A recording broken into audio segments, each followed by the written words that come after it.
बोलिए सतगुरुदेव की जय। साहिब।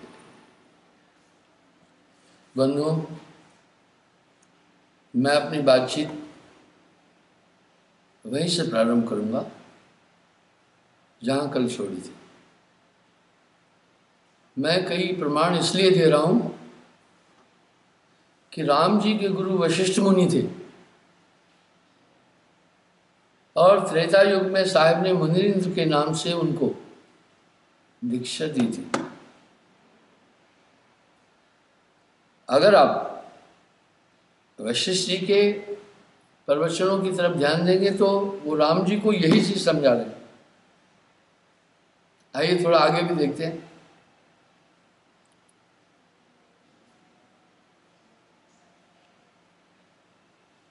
जिस प्रकार मन के पर्वत आकाश रूप ही होते हैं, उसी प्रकार इस जगत को भी समझना चाहिए मन के संकल्प विकल्प से।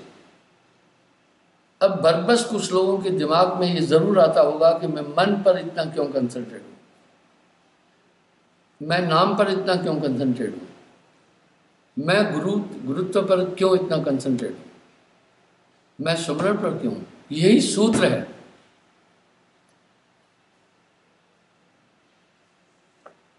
वशिष्ठ जी कह रहे हैं भ्रांति के कारण यह जगत अधिभौतिक प्रतीत होता है। अतः हे राघव, जितने भी प्राणी हैं सब अंतवाहक हैं, किंतु जो अज्ञानी है उसकी अंतवाहकता नष्ट प्राय होकर अधिभौतिक दृढ़ हो जाती है। समझे? सभी अंतवाहक हैं, आपकी आत्मा अंतवाहक है, पर इस शरीर को धारण करने के बाद आपकी क्षमता कम हुई। जैसे एक आदमी सरपट दौड़ सकता है, लेकिन अपने पर बोझा रखा ना तो सरपट नहीं दौड़ पाता है। इसलिए हर प्राणी अंतवाहक है। अंतवाहक का मतलब है यहां आप जो कर्म करते हैं वो वैसे भी कर्म हो जाएंगे। मान लो आपने सोचा कि मैं दिल्ली जाना है, आप दिल्ली पहुंच जाएंगे, पर स्थूल शरीर के कारण से आपने ये माना है जब तक ये नहीं पहुंचेगा मैं नहीं पहुंचा। इसलिए कह रहे हैं राम, सभी प्राणी अंतवाहक है। और मैं अंतवाहक शरीर के लिए काफी बार बोलता हूं। इसी अंतवाहक शरीर के लिए मीरा बाई भी बोल रही है, मीरा मन मानी सूरत सैल आसमानी। इसी अंतवाहक शरीर के लिए नाभाजी भी बोल रहे हैं, नाभा नभ खेला सुर सूरत तरसेला। इसी अंतवाहक शरीर के लिए दादू दयाल भी बोल रहे हैं, दादू देख अदीदा सब कोई कह सुनेगा। समस्त प्राणी हे राम अंतवाहक है, पर हमने अधिभौतिक शरीर को ही अपने को माना है, हम इसमें रह रहे हैं, इसलिए हम अंतवाहकता भूल गए। वो अंतवाहकता अभी हमारे शरीर का संचालन कर रही है। जब साधक ध्यान में पूरा एकाग्र हो जाता है, स्थूल देही और मन का चिंतन समाप्त हो जाता है, वो अंतवाहक शरीर प्राप्त होता है, जिसके द्वारा वो लोक लोकांतरों की यात्रा करता है। वो इतना तीव्रगामी है कि एक सेकंड में अरबों मील चलता है। जब मैं ये बात बोलता हूं, विज्ञान इसको स्वीकार नहीं कर सकता है, विज्ञान की वहां तक पकड़ नहीं है।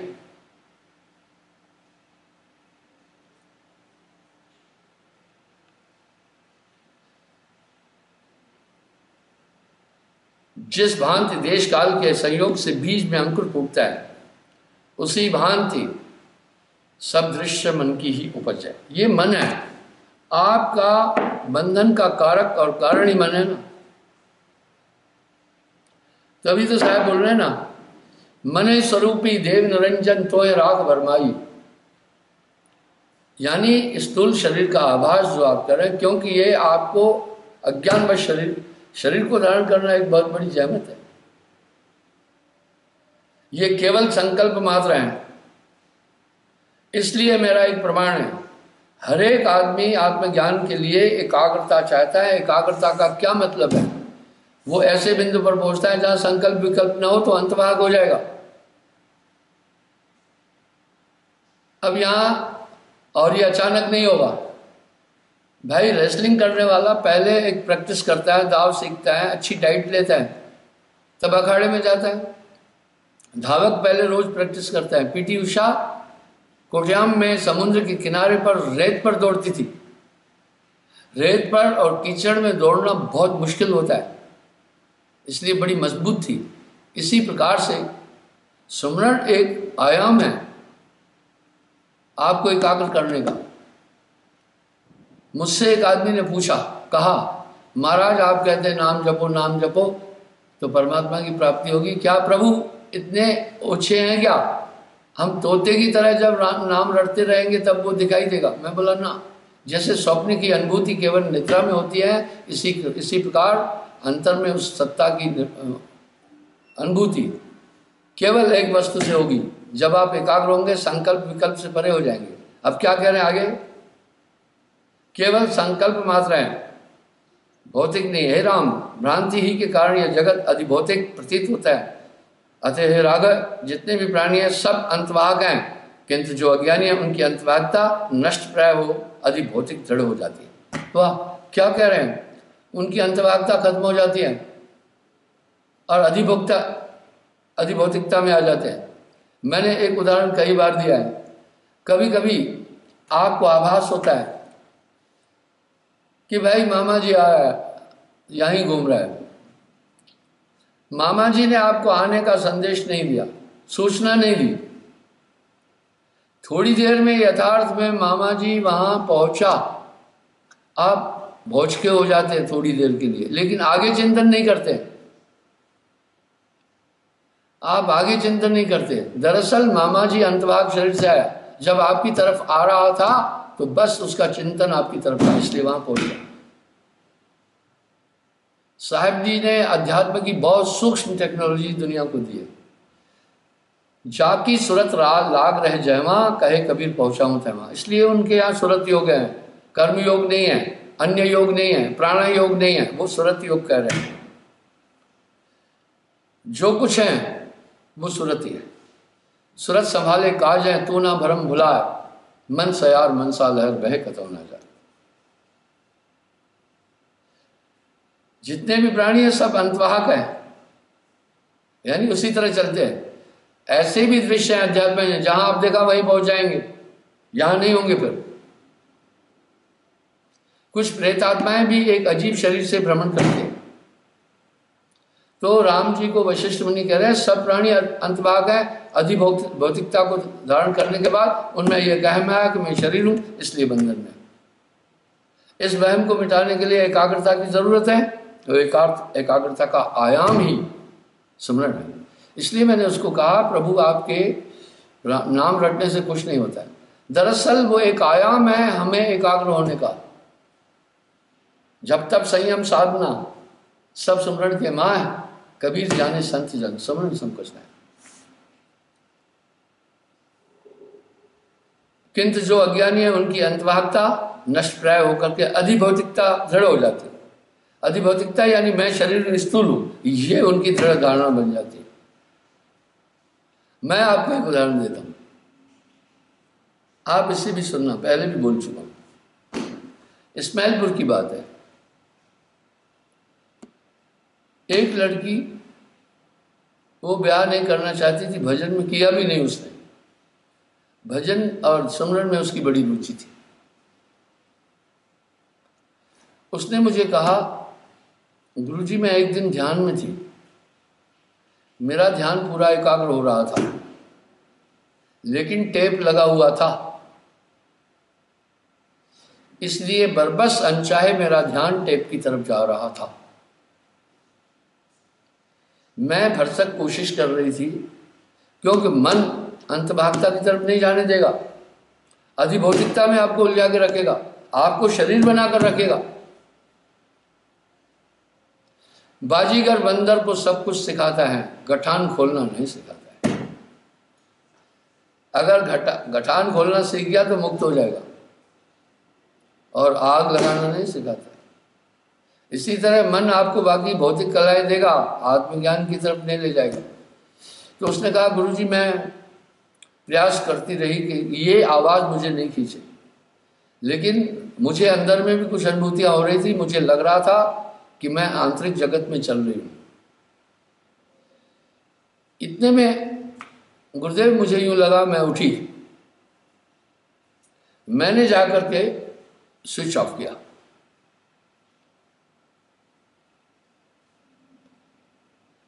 टेप रिकॉर्डर का। जब मैं वापस अपनी खटिया पर आई लेटने, तो वहां मैंने अपने को खटिया पर लेटे देखा। मुझे बहुत बहुत बड़ा कौतुक हुआ।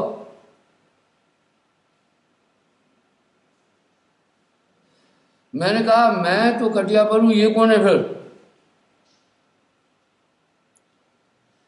जैसे ये भाव आया, मेरा आधिभौतिक शरीर की तरफ ध्यान गया, तो फिर मैं जो खड़ा हुआ था, मेरा अंतवाक शरीर गुम हो गया और मैं फिर पलंग पर हूं। लेकिन मैं कंफर्म थी कि पूर्ण चेतना में मैं उठ करके स्विच ऑफ किया है। बोला गुरुजी मुझे संतुष्टि नहीं हुई। अब मेरा मन वहां भी मुझे भ्रमित कर रहा था कि तुम अंतवाहक शरीर में नहीं थे। मैं उठ करके जब देखने गई कि स्विच ऑफ है या नहीं, स्विच ऑफ था। तब मेरा मन बोला कैसेट खत्म हो गई होगी, हो गया। बोला गुरुजी जब मैं कैसेट निकाल कर देखा, कैसेट आधे में थी। फिर मेरा मन बोला बिजली चली गई होगी। देखा कितना वो आपको अधिभौतिक में खींचता है। यही ध्यान में तो होता है। बाजे लोग आकर मुझे कहते हैं गुरुजी सुरती नहीं लग रही है। यहां साहब एक सटीक शब्द कह रहे हैं, सुखमन मध्य बसे निरंजन मूंढा 10वां द्वारा। यानी वो 10वें द्वार को बंद किया हुआ है, आपको अधिभौतिक में रखना चाहता है, आपको अंतवाहक और आंतरिक शरीर में नहीं जाने देना चाहता। मैंने कई बार बोला कि जो वस्तु मेरे पास है ब्रह्मांड में कहीं नहीं। मैं उन 6 शरीरों का ज्ञाता हूं, जानता हूं। लेकिन अगर मुझे कहीं कहे कि दिखाओ, तो वो इन इंद्रियों से वो नहीं दिखेगा। अब यहां साहब एक बात करें, जो पहुंचा जाने का वाही कहन सुनन से न्यारा है। फिर उसको यूं हुआ, मन देखो कहां तक भ्रमित करता है। बोला शायद लाइट चली गई होगी। उसने अपनी छोटी बहन से पूछा, वो तो काम कर रही थी, कपड़े प्रेस कर रही थी। उससे पूछा क्या लाइट चली गई? बोला नहीं, मैं तो कपड़े प्रेस कर रही हूं, काफी देर से लाइट नहीं गई है। वापस जब आई तो फिर मन ने कहा अरे उसी ने बंद किया होगा। फिर उससे पूछा क्या तुमने स्विच ऑफ किया क्या? बोला मैं आपके कमरे में ही नहीं। कहने का मतलब है मन कितना प्रयास करता है अधिभौतिकता में आपको आसक्त करने का। इसलिए ध्यान में जब एकाग्र होता है, बार बार आपका ध्यान पर बॉडी में आता है। इसी पर मीराबाई ने कहा, तहां सिलहली गैल, गैल रास्ते को कहते हैं, चढ़ू गिर गिर पड़ू, उठू सूरत संभाल, चरण आगे दो, पिया मिलन की शाह हृदय में। अब यहां पिया लोग कुछ और भी बने, मीराबाई ने तो कुछ और ही कहा है। कहने का मतलब है पहले कृष्ण की सर्वगुण उपासक थी, बाद में उन्हें रविदास जी जब मिले तो आंतरिकता में ले गए। तो इस प्रकार से जब आप ध्यान में एकाग्र भी होंगे, मन फौरन आपको कहेगा हमारा शरीर कहाँ है। कई बार एकाग्रता के बिंदु पर पहुंचने के बाद फिर आप शरीर में ड्रॉप होते हैं। यहां साहब क्या करें, बनत बनत बन जाई, साहब के द्वारे लग रहे भाई। यानी ये सुमरण आपको एकाग्र करता ही रहेगा।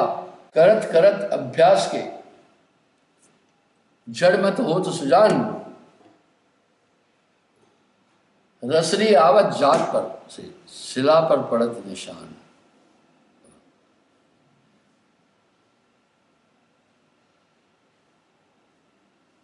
किंतु जो अज्ञानी है उनकी अंतवाहकता नष्ट प्राय होकर के अधिभौतिकता में दृढ़ हो जाती है।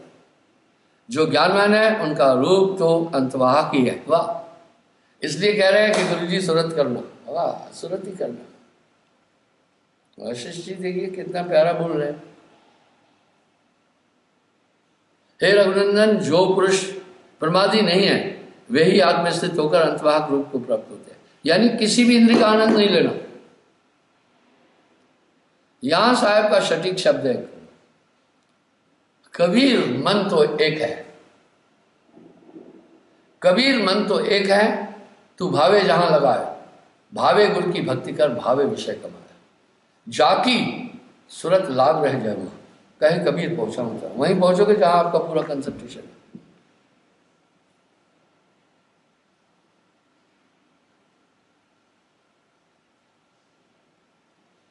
एवं यह समस्त विश्व मन में ही स्थित है। अब यहां साहब क्या करें, कहत कबीर सुनो भाई साधो, जगत बना है मन से। कंपेयर तो कीजिए ना, तुलना आत्मिक कसौटी पर जब आप साहब की वाणी बोलेंगे तो बहुत बड़े तत्व ज्ञान की बात साहब ने कही। हंसा क्यों कहा, जब ये सूक्ष्म आदि सूक्ष्म आत्मा मन को धारण करती है चेतना, तो इसका नाम हो जाता है आत्मा। और जब ये प्राणों को धारण कर लेती है तो इसका नाम होता है जीव। जैसे अत्यधिक सर्दी के कारण जल अपने स्वरूप को बदलकर ठोस रूप धारण करता है, लेकिन उसके अंदर जल का धातु रहता है, पर जल नहीं दिखता है उस समय। इसी प्रकार आत्मा जब अधिभौतिक शरीर को धारण करती है तो आत्मा स्थित होती है, लेकिन वो दिखती नहीं। यहां बर्फ को पिघलाना पड़ेगा तब रूप आ जाएगा। इस तरह आगे कह रहे हैं, उसका स्वरूप उत्पन्न नहीं हुआ है। हाँ, कई बार मैं गेटे का एक एग्जाम्पल दिया, दार्शनिक थे, ये जगत उत्पन्न नहीं हुआ है, इसकी रचना हुई नहीं हुई है। हे राम, जब तक मन में भावनाओं की जागृति है तब तक दृश्य है, अतएव दृश्य का बीज मन ही को समझो। इस जगत की उत्पत्ति मन ही से हुई है। वाह, गेटे क्या बोल रहा है, I tell you what is man supreme बेकुंशन, before me no word, it's my creation. बोला मैं आपको बताता हूं मनुष्य क्या है, इससे बिफोर मी नो वर्ड, मुझसे पहले दुनिया नहीं थी। इट्स माई क्रिएशन, ये मेरा सृजन। पर गेटे को पता नहीं था मन का उतना, लेकिन वो इतना जानता था मन से ही इस जगत की अनुभूति है। बिना सदगुरु की कृपा के इस ब्रह्मांड में कोई भी उस तथ्य को जान नहीं सका। इसलिए साहब को प्रथम संत सदगुरु कहते हैं। मैं आलोचक नहीं, मैं निंदक नहीं, मैं नेगेटिव नहीं हूं। मैं लोगों से कहता हूं तुम नेगेटिव चीजें ज्यादा नहीं देखो, नेगेटिव चीजें ज्यादा नहीं सोचो, नेगेटिव चीजें ज्यादा नहीं बोलो, नेगेटिविटी अधिक नहीं करो, तुम नेगेटिव हो जाओगे। उनको दूर करो। पर समझाने के लिए प्रमाण तो देने ही पड़ते हैं ना। मैंने कई बार बोला मैं किसी भी उपासना पद्धति से के खिलाफ नहीं, हमारा पंथ खिलाफ नहीं।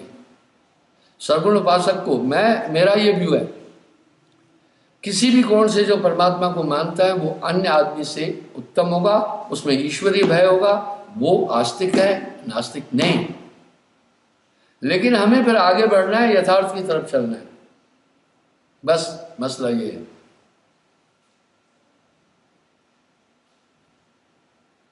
हे रघुनंदन, जो पुरुष प्रमादी नहीं, उसको कोई प्रमाद नहीं है, नशा नहीं है, वही आत्मस्थित और अंतभाग रूप है। एवं यह समस्त विश्व मन में स्थित है, इसका स्वरूप उत्पन्न नहीं हुआ। आगे वो करे, it was I who gettable record the sun out from sea and moon begone change free course with. बोला सूर्य मेरा, जिन जिन चीजों को मैं जानता हूं उनका अस्तित्व है, जिनको नहीं जानता हूं मेरे चिताकाश में उनका कोई अस्तित्व ही नहीं है। आप विचार करें कितने सूक्ष्म ज्ञान की बात वशिष्ठ जी राम जी को बोल रहे हैं। ये सब दंतक कथाएं नहीं, न तो मधुपर वंश की लिखी हुई है, न तो कबीर साहब की लिखी हुई है। ये तो वशिष्ठ जी का, उनके गुरु थे, वो ये बात बोल रहे हैं राम जी के, और राम जी को आत्मज्ञान दे रहे। मेरा एक शब्द और सुनोगे तो आप बोझ के रह जाओगे। साहब से पहले किसी को भी आत्मज्ञान नहीं था। हाँ, आप कहेंगे बड़े बोले हो, वो तत्व ज्ञान नहीं था, वो हंस गति को प्राप्त नहीं हुए, सिर्फ आत्मा के शुद्ध स्वरूप तक पहुंचते हैं जहां मन निश्चल हो जाता है, पर वहां मन जीवित है, निष्क्रिय होता है। जैसे शरद ऋतु में सर्प क्रिया करने में अक्षम होकर के भी जिंदा रहता है, इस तरह ब्रह्म पद की प्राप्ति के बाद भी मन रहता है पर निष्क्रिय रहता है, मरा नहीं है। इंसान मन से नहीं निकल पा रहा है। आप देखिए ना, सब सिद्धांत रूप से ये जानते हैं कि आत्मा अजर है, अमर है, अविनाशी है, पंच तत्वों से रहते हैं। Nor weapon can cut it, nor fire can burn it, nor water can wet it, nor wind can drive it. ऐसा तत्व है, तब भी आत्म तत्व की खोज में नहीं जा रहा है, क्योंकि वो मन उस तरफ नहीं जाने देता है। गाहे बजाए हम सब ये भी कहते हैं, महाराज क्या करें, मन माया में फंसे, पर ये दंतक कथा की तरह, तकिया कलाम की तरह बोलते हैं, लेकिन इस पर आगे हम चिंतन नहीं करते। अभी यहां साहब सीधा बोल रहे हैं, तेरा बैरी कोई नहीं, तेरा बैरी मन।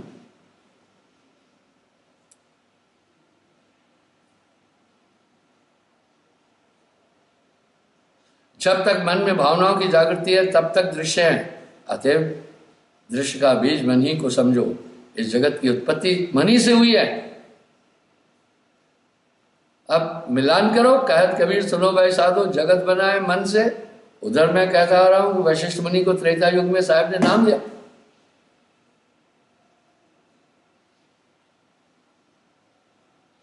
जिस प्रकार जब तुम किसी स्वप्न को देखते हो तब तुम्हारा ये मन तो उस स्वप्न का कारण होता है, इसी प्रकार इस जगत को भी समझो। निद्रावस्था में नित्य प्रति स्वप्न आना तो स्वाभाविक ऐसा है, इसलिए इसका तो तुम्हें व्यक्तिगत अनुभव होता ही रहता है। अतः इस वास्ते मैंने ये उदाहरण देकर तुम्हें समझाया। अस्तु हे राघव, जगत का कारण एकमात्र मन ही है। वाह, और कोई नहीं। जब मन का निग्रह होगा तभी इस दृश्य रूप जगत का भ्रम भी मिट जाएगा। यही बात आपको मिलेगी दुर्वासा जी के पास। यही बात वासुदेव कृष्ण भी कह रहे हैं। हे अर्जुन, अपने अंदर परमात्मा की अनुभूति करने आत्मज्ञान के लिए तुम मना निग्रह करो। वाह, यहां मना निग्रह, मन पर नियंत्रण। अब यहां साहब कह रहे हैं, मन पर जो असवार है ऐसा विरला कोई, कबीरा ऐसा विरला कोई।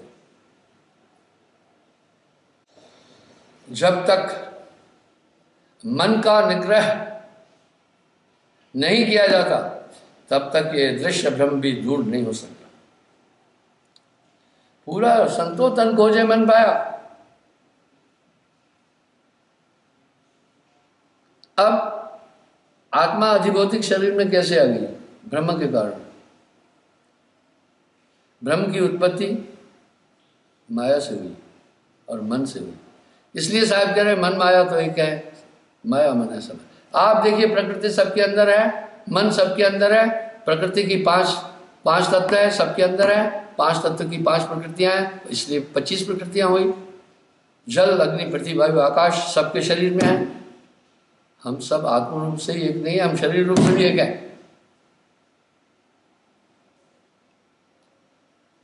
क्योंकि गहना एक कनक का गहना, सोने के गहने बनते उनका आकार बदल जाता है, लेकिन उनके अंदर वस्तु स्वर्ण उस आकार में भी स्थित होता है। इसी प्रकार नाना शरीरों को धारण करके भी आत्मा अपने स्वरूप को नहीं खोती है, योगी त्यों है, जस की तस है। आत्म ज्ञान बिना नर भटके, क्या मथुरा क्या काशी।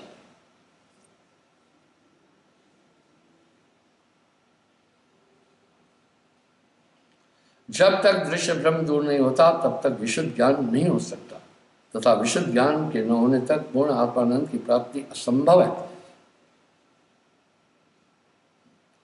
अब देखो दृश्य भ्रम कैसा। आप बैठे, आपका ध्यान आया मुझे बाजार जाना है, तो आपके चित्त में अक्स आया बाजार का ना, ये है दृश्य भ्रम जगत। जो ये जगत की अनुभूति हो रही है ये एक भ्रम है। अब यहां पर नानक देव जी भी यही बात फरमा रहे हैं।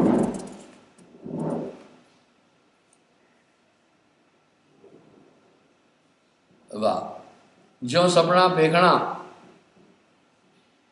जग रचना तिम जान, इनमें कुछ साचो नहीं, नानक साची में। मुनिवर वशिष्ठ जी कहते हैं इस प्रकार राम जी से कहकर चुप हो गए, तब वहां उपस्थित जितने भी श्रोता थे वे भी शांत हो गए और मुनि द्वारा कथित वाणी पर मनन करते हैं। उन्होंने अपनी इंद्रियों का निग्रह कर त्याग वृत्ति को अपना लिया। मुनि के उपदेश में कुछ ऐसा जादू था जिससे तरंगों में स्थिरता आ गई। पिंजरों में तो तोते आदि पक्षी अपने अपने कलक से भवन को गुंजायमान करते रहते थे, वे भी शांत हो गए। रमणियों ने अपनी स्वाभाविक चपलता का त्याग कर दिया एवं वन के जीव जो स्वभाव से उच्छलखता होते थे वे सभी मुनि की वाणी सुनकर स्तब्ध रह गए। जब दोपहर का समय हुआ, वशिष्ठ जी ने कहा, राजन, आज जो कुछ मैं कहना चाहता था वह कह चुका, अब कल फिर कुछ कहेंगे। मुनि के ये वचन सुन राजा ने उठकर आदरपूर्वक अर्घ्यपाद्य निवेद्यादि से श्री वशिष्ठ जी तथा समस्त उपस्थित ब्रह्म ऋषियों की यथा योग्य पूजा की। तदंतर तत्वज्ञानी वशिष्ठ के सहित सब श्रोता उठ खड़े हुए और परस्पर प्रीतपूर्वक नमस्कार कर अपने अपने स्थान को चल दिए। सूर्य नारायण भी थोड़ी देर बाद अस्त होकर के दूसरे स्थानों में प्रकाशित होने लगे। अभी देखिए यहाँ पर वशिष्ठ जी कह रहे हैं सूर्य नारायण भी दूसरे स्थान पर पहुंचकर वहां प्रकाशित करने लगे। मैं आपको एक उदाहरण देता हूँ। मैं ये कोई फॉरेन रिटर्न करके तगमा नहीं लटका रहा हूँ, मैं पूरे विश्व में घूमता हूँ, जहाँ प्रमाण आते देना पड़ता है। जब मैं अमेरिका जाता हूँ तो उसका रूट क्या है वो सुने। पहले तो अमृतसर, दिल्ली से अमृतसर आते थे, कभी कभी दिल्ली से डायरेक्ट फ्लाइट होती, अमृतसर से पाकिस्तान की तरफ से निकलते थे। आजकल जो एयरवे वो बंद है, वहां से ईरान के साइड होते हुए ब्लैक सी की तरफ जाते थे, यानी नॉर्थ पोल की तरफ। लोग हवाई जहाज में सो जाते हैं, उसकी एक स्लो वाइब्रेशन है जो मस्तिष्क को बाकी चीजें सोचने नहीं देती है, पर यह बड़ी स्लो वाइब्रेशन है। आदमी सोना चाहता है उस समय। प्रमाण, एक बच्चे को मां झुलना क्यों झुलाती है? उसमें ब्रेन को एक सूक्ष्म वाइब्रेशन मिलती है। जब ये बारीक वाइब्रेशन मिलती है तो ब्रेन थोड़ा अस्थिर होता है। कुछ तो सो जाते, कुछ फिल्में देखते हैं। मैं क्या देखता हूँ? मैं ये देखता हूँ, मैं एक ऑटो मानचित्र मैप स्क्रीन पर खोलता हूँ। मैक्सिमम मैं बिजनेस क्लास में यात्रा करता हूँ। मैं बिजनेस क्लास में यात्रा करना ही नहीं चाहता। मैंने कई बार बोला, आर्मी में मैं कमांडो में रहा तो कठिन परिश्रम होता है वहाँ, कोमल नहीं हूँ मैं। और फिर मैं सन्यासी हूँ, लग्जरी लाइफ नहीं जीता हूँ। तो मैं अपने सत्संगियों को कहता हूँ, भैया मेरी टिकट, वो बेचारे टिकट बनाकर भेजते हैं मुझे कि गुरुजी आओ यहाँ। मैं कहता हूँ इस 14-15 घंटे के लिए 70,000 की टिकट तुम 2,20,000 में लेते हो, ये मेरा कॉन्शियंस स्वीकार नहीं करता। बोलते हैं गुरुजी वो 14-15 घंटे, कभी कभी 16 भी हो जाए। आजकल पाकिस्तान से नहीं जाकर घूम के जाते हैं, 1 घंटे का यात्रा और बढ़ गई है, इसलिए लंबी यात्रा होती है। आप सीनियर सिटीजन हैं, आपकी आयु भी 70 क्रॉस कर रहे हैं, तो हम चाहते हैं आप कंफर्ट रहें। मैं बोला मैं कंफर्ट ही तो नहीं रहना चाहता हूँ संसार में, तो क्या मैं बोरा गया क्या? नहीं, कंफर्ट नहीं रहना चाहता हूँ। जो कंफर्ट रहता है वो सोचता है यहाँ सुख है, मैं इस दुनिया में सुख की अनुभूति नहीं करना चाहता, है ही नहीं इसमें। यह संसार झाड़ और झंखड़ उलझ पुलझ मर जाना है। तो खैर मैं जाता हूँ। अब बिजनेस क्लास में क्या होता है, चेयर अजीब टाइप की होती है। मैं जब पहली बार बिजनेस क्लास में यात्रा कर रहा था तो मेरी सीट के साथ में एक लेडी की सीट थी। थोड़ी देर वो मैं देखा, वो पहले कुछ करती रही कंप्यूटर पर। संभवतः या तो चाइनीज थी, या तो थी उनकी नाक चपटी हुई थी, या तो चाइनीज रही होगी, या कोरियन रही होगी, जापानी रही होगी। इस बेल्ट के जितने लोग हैं उनकी नाक चपटी है भौगोलिक स्थिति का। वो लंबी लेट गई और उसने एक पर्दा भी खड़ा कर दिया है ऐसे यूं थोड़ा। मैंने दिल में सोचा, इसको ये खटिया कौन दिया इधर पलंग। मैंने सोचा ये राष्ट्र से पूछ लेता हूँ। फिर मैं सोचा फर्स्ट बिजनेस क्लास में जर्नी कर रहा हूँ, ये कहीं मजाक नहीं हो रहा है। मैंने अपनी कुर्सी के राइट तरफ देखा, 7-8 बटन थे। मैं कहा जरूर इसमें कुछ है। मैंने एक बटन दबाया तो मेरे पैर के नीचे से एक्सटेंशन हुई, मेरे पैर ऊंचे हो गए। पहले मैं चेयर नुमा बैठा था। अच्छा, मैंने कहा ये बात है। मैंने एक दूसरा बटन दबाया, अब मैं यूं लेटने लगा। मेरी कमर जो स्ट्रेट थी वो ऐसे होने लगी। अच्छा, वो एक हद तक जाकर रुक गया। फिर मैंने एक और बटन दबाया, अब मेरी गर्दन भी ऐसे ऐसे होने लगी। इस तरह जब 4-5 बटन दबाए तो बिल्कुल मैं स्लीपिंग पोजीशन में मेरी चेयर आ गई। अब मुझे पता चला इतना ज़्यादा किराया क्यों है। तो इस तरह मैं, अच्छा, फिर जब मुझे उठना हुआ तो एयर होस्टेस ने कहा भाई अपनी से बेल्ट बांधो, सीट सीधी करो। तो मैं फिर एक एक बटन दबाने लगा। उसने एक ही बटन दबाया, पूरा मामला ही गोल हो गया। अच्छा, मैंने कहा इसमें यूं भी सिस्टम है। तो मैं बैठे बैठे क्या करता था, मैप देखता था। उस ऑटोमेटिक मैप में क्या था, पूरा वर्ल्ड दिखता था। हम कहाँ पहुंचे हैं, कितनी दूरी तय की है, और पूरा वो एरो मार्क बनता जाता है।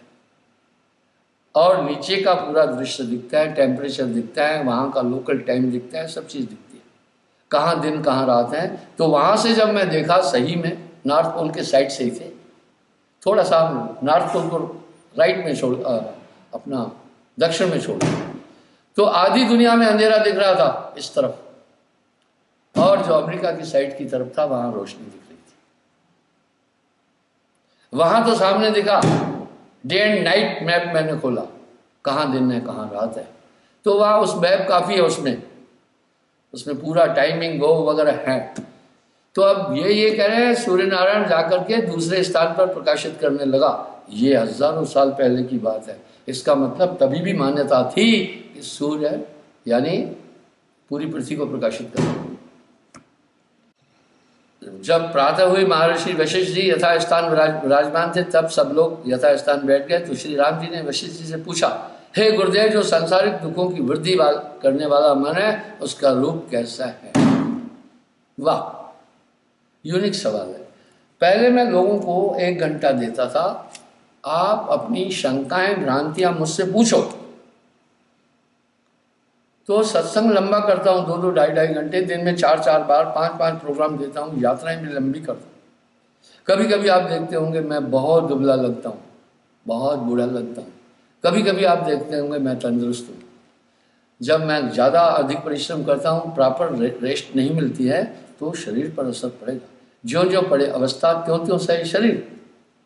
तो पर मुझसे लोग क्या बात करना आकर, कोई अध्यात्म की बात नहीं करना। भैंस दूध नहीं देती है, वाह, बहू लड़ाई करती है, क्या कहना। लड़ाई तो हमारे यहाँ भी लोग करते रहते हैं। काम धंधा नहीं चल रहा है, अरे आजकल आर्थिक मंदी है, काम धंधा बंद है, कमजोर है, इसके लिए उद्यम करो। मैं कई बार बोलता हूँ, ये दुनिया नानक दुखिया सब संसार। दुनिया में सब दुखी दुख है, लेकिन 2 लोग सुखी हैं। पहला, सुखी से जे नाम आदा। दूसरा, जो संघर्ष करता है, जो संघर्ष करता है। थोड़े दुख में रोने धोने लगेगा तो वो दुख और बढ़ जाएगा। तो बंधुओं आइए, यह मन केवल नाम से ही जाना जाता है। वशिष्ठ जी बोले, राम जी बोल रहे हैं इसका रूप कैसा है? इसका रूप कुछ भी नहीं है, ये तो आकाश की भांति शून्य है। जिस प्रकार सूरज में तेज, वायु में स्पंदन, जल में लहर, स्वर्ण में आभूषण, मरीचिका में जल और आकाश में दूसरा चांद है, इसी प्रकार आत्मा में मन की स्थिति है। मन की कोई और रूप नहीं है। जब ये संकल्प करता है इसकी संज्ञा मन है, जब निश्चय करता है इसी को बुद्धि कहते हैं, जब ये याद करता है इसी को चित्त कहते हैं, और जब क्रिया करता है अहंकार। बस यही है मन। अब साहब कह रहे संतो तन खोजे मन पाया।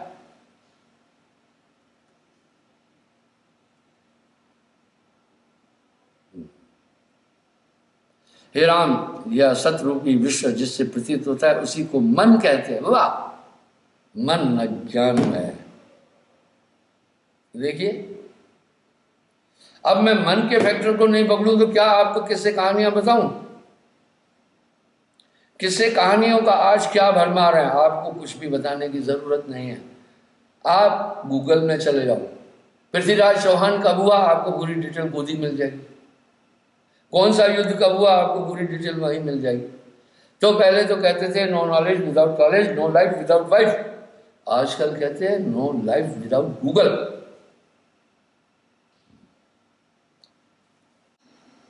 यह असत रूपी विश्व जिससे प्रतीत होता है उसी को मन कहते हैं। बस वही मन है। आत्मा का रूप शुद्ध और अद्वैत है तथा अद्वैत रूप विश्व जिसमें भाषित होता है उसी का नाम मन है। और जिसमें नाना भांति के संकल्प और विकल्प उत्पन्न होते हैं उसी को मन समझना चाहिए। जिस जिस स्थान पर संकल्प होता है वहीं वहीं मन की स्थिति भी है। जैसे जिस स्थान पर तरंग है वहीं वहीं जल भी अवश्य है। ये मन समस्त दुखों का कारण है। इसको स्मृति, अविद्या, मलिनता और अंधकार आदि नामों से भी जाना जाता है। अब देखिए, चैप्टर बड़ा लंबा है, 40 मिनट हो गए मुझे, 42 मिनट। मैं कल पुनः प्रस्तुत हूँ। अब आरती होगी साहब।